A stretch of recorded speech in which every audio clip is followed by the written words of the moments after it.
Matagal-tagal pa kasi ito. Siguro mga yung isa pa perang 30 minutes or isang oras na pagluto.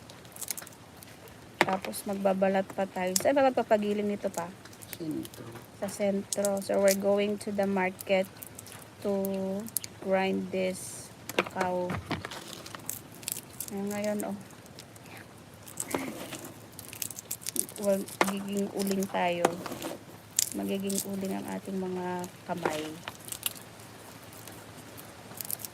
Ay, nadurog. May mga nadudurog.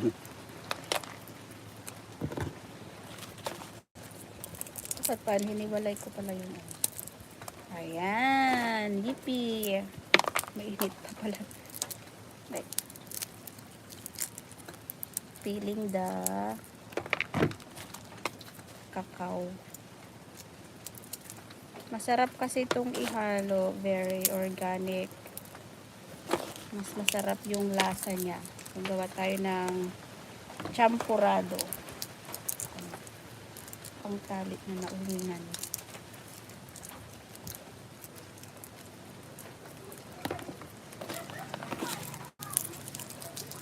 Iba yung tsokolate. Chocolate. We're going to make chocolate. From Brillia.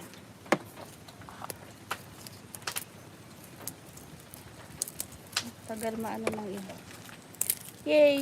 Another one. Maliliit kasi itong mga dati mga malalaki. Yan na.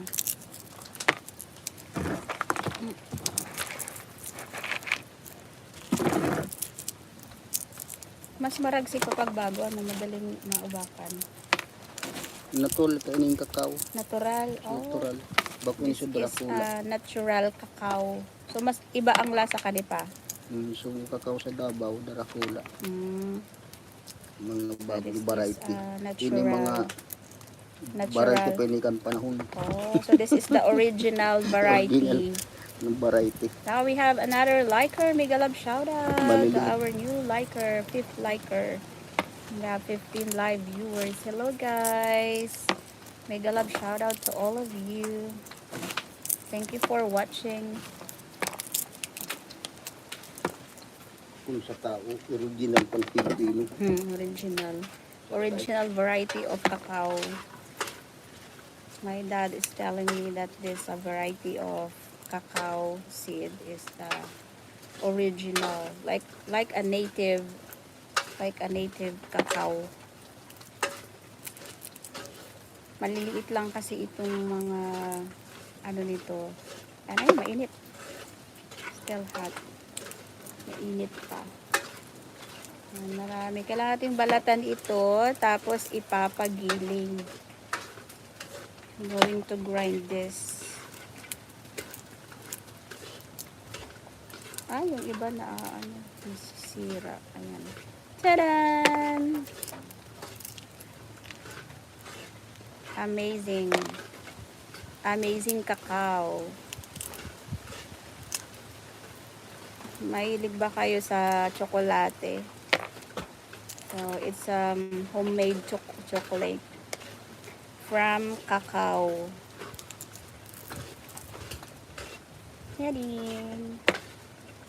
So, mabalatan natin to. We have to peel this off.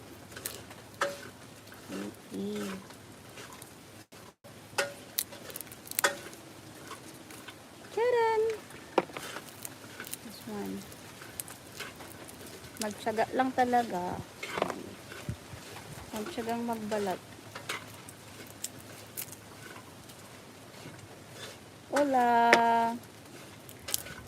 Mega love shout out once again to our live commenter, Gustavo Martinez Ruiz. Mega love shout out to you. Thank you for watching. And especially to we have 10 million live viewers.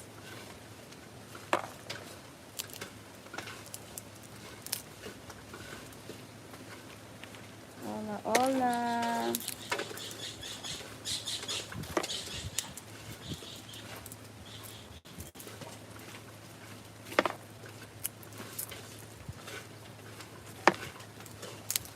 Hola, ¿cómo estás?